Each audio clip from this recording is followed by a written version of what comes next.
大家好，အားလုံးပဲမင်္ဂလာပါရှင် Chase Your Dream Channel ကနေပြန်လည်ကြိုဆိုလိုက်ပါတယ်ဒီနေ့မှာတော့သင်ခန်းစာ73ကိုမြန်မာလိုရှင်းပြပေးသွားမှာဖြစ်ပါတယ်ရှင်သင်ခန်းစာ73第13课我是走回来的ငါလမ်းလျှောက်ပြီးတော့ပြန်လာခဲ့တာပါ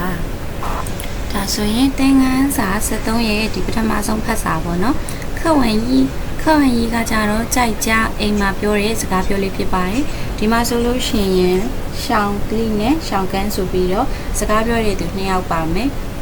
အဲ့တော့အရင်ဆုံးရှောင်းလေးကပြောတယ်နီးကျုံးရီခီလိုက်လာနင်းနောက်ဆုံးတော့ပြန်လာပြီပေါ့နော်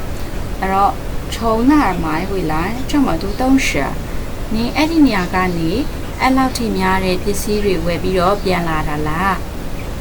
နာဆိုတာကအဲ့ဒီနေရာကနေပြီးတော့မိုင်းဝယ်ပြီးတော့ဝေလာပြန်လာတယ်这么多东西ဆိုတာကလောက်ထိများပြားတဲ့ပစ္စည်းတွေပေါ့နော်အဲ့ဒါတွေကိုဝယ်ပြီးတော့ပြန်လာတာလားအဲ့တော့ရှောင်းကပြန်ပြောတယ်都是从那边的商店买回来的အကုန်လုံးအဲ့ဒီဆိုင်ကနေပြီးတော့ဝယ်လာခဲ့တာအဲ့တော့ရှောင်းလေးကထပ်ပြီးတယ်怎么还买红酒回来了ဘာဖြစ်လို့ပေါ့နော်ဒီရက်ပေါ့နော်ဝိုင်းကိုဝယ်ပြီးတော့ပြန်လာတာလေရှေးခါဘသူတောက်ဖို့လေအဲ့တော့ရှောင်းကပြန်ပြောတယ်这是给爷爷的礼物ဒါကဒီဖူဖူကိုပေးဖို့အတွက်လက်ဆောင်ဖြစ်တယ်ပေါ့နော်明天မနေ့ပြန်ကြလို့ရှင်ရင်我们一起送过去မနေ့ကြရင်ငါတို့အတူတူသွားပေးကြမယ်ခန့်ခန့်爷爷奶奶ဒီဖူဖူနဲ့ဖွားဖွားနဲ့ကိုသွားကြည့်ကြမယ်အဲ့တော့ရှောင်းလေးကထမင်းရပေါ့နော်那我的礼物呢ငါအတွက်လက်ဆောင်ရော快拿出来让我看看ငါကိုပေါ့နော်ထုတ်လာခဲ့ငါအမြန်ကြည့်ရအောင်အဲ့တော့ရှောင်းကပြောတယ်我不是已经回来了吗အခုငါပြန်လာပြီပဲမဟုတ်ဘူးလားအဲ့တော့ရှောင်းကပြောချင်တာကသူကိုယ်တိုင်ကလက်ဆောင်ပဲပေါ့နော်အဲ့တော့သူကိုယ်တိုင်လာဖြစ်တဲ့အတွက်ကြောင့်တခြားလက်ဆောင်မလို့တော့ဘူးဆိုတဲ့အဓိပ္ပာယ်လေးပေါ့နော်ဒီနေရာမှာအဲ့လိုအဓိပ္ပာယ်ပြန်လို့ရပါတယ်ဒီသင်ခန်းစာရဲ့ဒီစကားလုံးအသစ်ကလေးတွေကိုကြည့်မယ်ဆိုလို့ရှိရင်နံပါတ်1ကကြတော့ကျုံးယူ finally နောက်ဆုံးမှာတော့ကျုံးယူဆိုနောက်ဆုံးမှာတော့သူရောက်လာပြီပေါ့နော်အလူတိတ်ပဲရဲကကြတော့ဖူဖူလီဝုဆိုတာကလက်ဆောင်ပစ္စည်းပါနိုင်ကြတော့ဖွားဖွားပေါ့နော်ဒါဆိုရင်သင်ခန်းစာတစ်ခုလုံးကိုပြန်ပြီးတော့ဖတ်ပါမယ်ကြိုက်ကြ你终于回来了从那买回来这么多东西都是从那边的商店买回来的怎么还买红酒回来了是喝呀这是给爷爷的礼物明天我们一起送过去看看爷爷奶奶那我的礼物呢快拿出来让我看看我不是已经回来了吗သင်ခန်းစာနဲ့课文2ဒီမှာဆိုလို့ရှိရင်လေကြိုက်ကြပေါ့နော်အိမ်မှာပြောတဲ့တရားလုံးလေးတွေပဲဖြစ်ပါတယ်ဒီမှာလဲရှောင်းလေးနဲ့ရှောင်းကန်းနဲ့စကားပြောထားတာပေါ့နော်ဒီမှာရှောင်းလေးကပြောတယ်ပေါ့နော်我今天看见ဒီပေါ့နော်ငါဒီနေ့ကိုတွေ့လိုက်တယ်你可以跟女的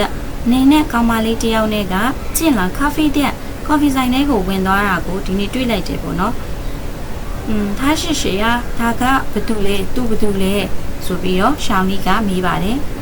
ရှောင်းကန်းကပြန်ရှင်းပြတယ်ပေါ့နော်他是我今天သူကပေါ့နော်ငါဒီနေ့တဲ့在路上遇到的ဆိုတော့在路上遇到的ဆိုတော့လမ်းသွားရင်းနဲ့遇到ဆိုတာကကြတော့အမှတ်မှတ်ထင်တွေ့ရပါတော့လမ်းသွားရင်းနဲ့အမှတ်မှတ်ထင်တွေ့တဲ့ညီကလောင်ထုံးရွှဲတငယ်ချင်းဟောင်းတယောက်ဖြစ်တယ်အဲ့တော့သူဒီနေ့ပေါ့နော်သွားရင်းနဲ့အမှတ်မှတ်တင်တကယ်ချင်းဟောက်တယောက်နဲ့တွေ့တာပါဆိုပြီးတော့ပြန်ဖြေရဲရှာလေးကနေပြီးတော့ပြောရဲပေါ့နော်你们就一起去喝咖啡了ဒါဆိုလို့ရှင်ပေါ့နော်နင်တို့နှစ်ယောက်ကကော်ဖီတူတူသွားတောက်ကြတာလား是啊ဟုတ်တယ်လေ一边喝咖啡一边说了ပေါ့နော်ကော်ဖီတောက်ရင်းနဲ့စကားပြောတာဘာတွေပြောလဲဆိုလို့ရှိရင်ရှယ်ကော်ချီတဲ့ရှစ်သူတို့အရင်တော့ကပေါ့နော်ကြုံတွေ့ခဲ့ရတဲ့ဟာတွေရှေးဟောင်းနှောင်းဖြစ်တယ်သူတို့နှစ်ယောက်ကကော်ဖီတောက်ရင်းနဲ့စကားပြောကြတယ်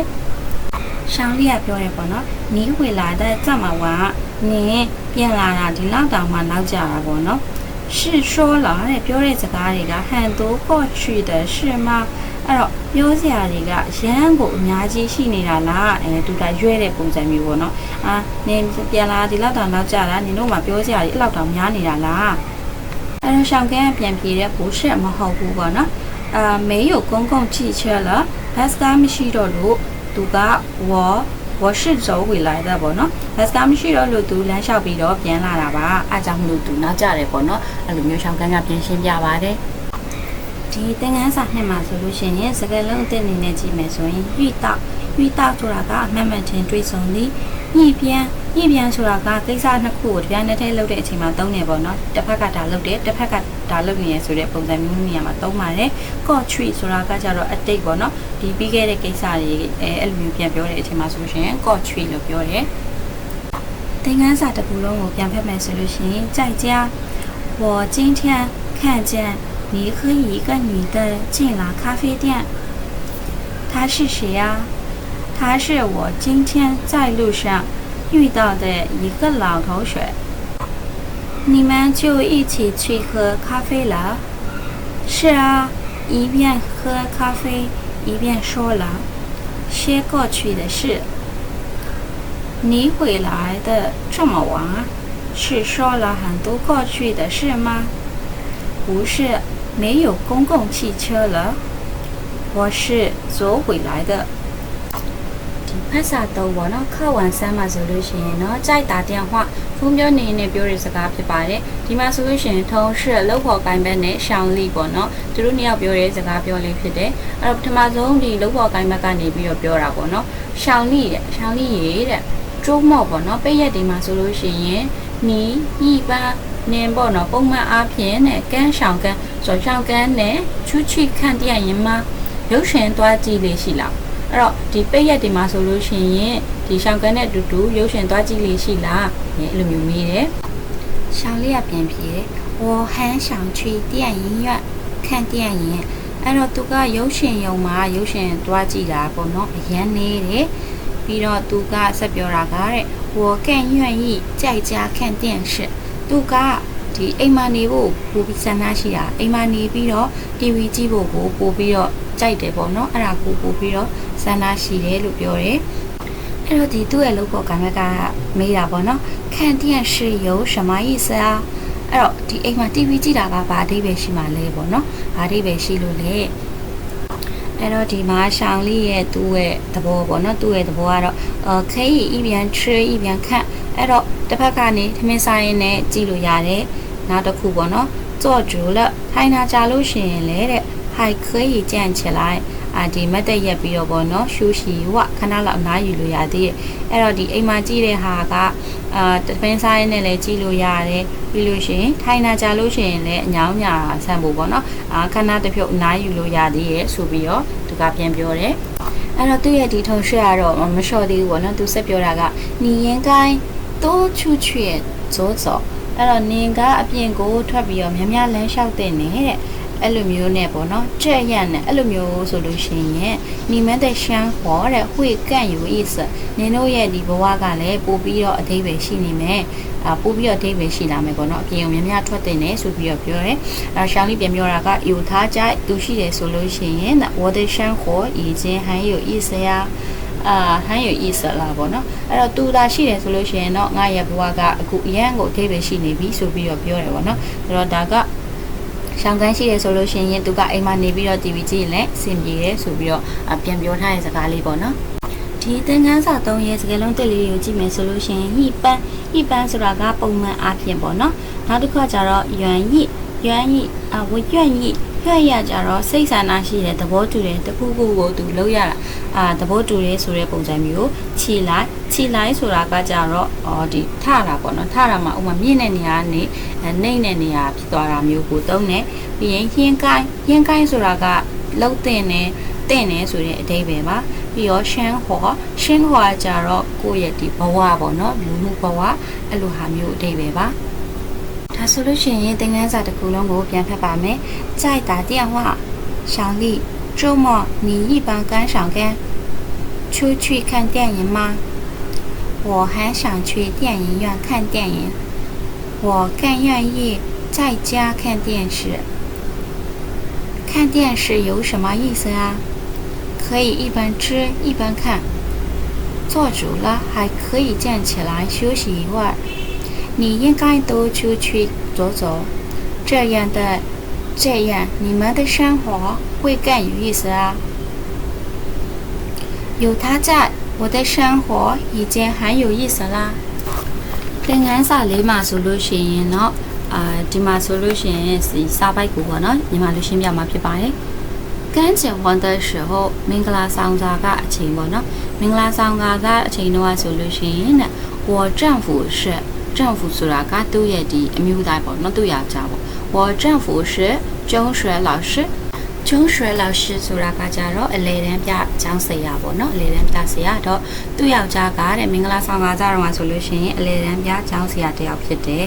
ပြီးတော့他喜欢တဲ့သူဘာကြိုက်လဲဆိုလို့ရှိရင်ပေါ့နော်每天早上မနက်တိုင်းမှာဆိုလို့ရှိရင်တဲ့起床后ပေါ့နော်မနက်တိုင်းအိပ်ရထားပြီးတဲ့နောက်ပိုင်းမှာဆိုရင်一般吃早饭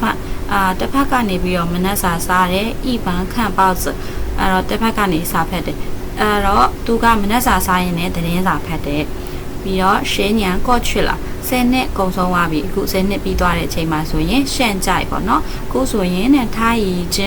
是校长了အဲ့တော့အခုဆိုလို့ရှိရင်သူက校长ကကြတော့ဒီကျောင်းအုပ်ဆရာပေါ့နော်အခုသူကကျောင်းအုပ်ဆရာဖြစ်သွားပြီ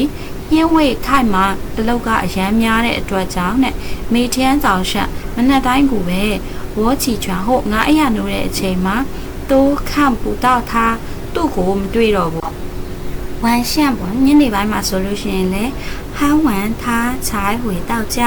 ညနေဘက်ဆိုလို့ရှိရင်လေအိမ်ကိုပြန်လာတာပေါ့နော်အရင်နောက်ကျမှသူအိမ်ကိုပြန်ရောက်တယ်တဲ့အဲ့တော့ဒီအလုပ်ရမ်းများတဲ့အချိန်မှာမနက်ပိုင်းဆိုလို့ရှိရင်လေသူအိမ်ရနိုးရင်မတွေ့တော့ဘူးညနေဆိုလို့ရှိရင်လေသူ့ယောက်ျားပြန်လာတာအရင်နောက်ကျတယ်ပြီးတော့ပေါ့နော်我真怕ဆိုတာကသူတကယ်ကိုကြောက်တယ်他累坏了သူပေါ့နော်အရန်ကိုပင်ပန်းနေမှာကိုတဲ့သူစိုးရိမ်နေပေါ့နော်သူကြောက်တယ်希望မျောလင့်တာသူပါမျောလင့်လဲဆိုလို့ရှိရင်နဲ့他能想一些会议သူ့မှာပေါ့နော်အခွင့်အရေးနည်းနည်းရှိဖို့ကိုမျောလင့်နေပါလဲဆိုရင်သူ一些休息ပို့ပြီးတော့အနားယူဖို့အတွက်အခွင့်အရေးရှိဖို့မျောလင့်နေပြီးရင်可以经常နဲ့ဒီမကြခဏကိုပဲပေါ့နော်和我还有孩子在一起သူနဲ့ကလေးတွေနဲ့ကိုဒီအတူတူအချိန်ပေးနိုင်မှုအတွက်လည်းသူမျှော်လင့်နေသူရကြကကြောက်အောင်ဆရာကြီးဖြစ်လာတဲ့အချိန်မှာအရန်အလုံများပြီးတော့ဒီအချိန်မရတော့တာဖြစ်တဲ့အတွက်သူကိုယ်တိုင်လည်းအနားယူဖို့ရဲ့သူနဲ့သူကလေးတွေနဲ့လည်းအတူတူအချိန်ပေးနိုင်ဖို့အတွက်ကိုမျှော်လင့်နေဆိုပြီးတော့သူအမျိုးသမီးကပြောထားပါတော့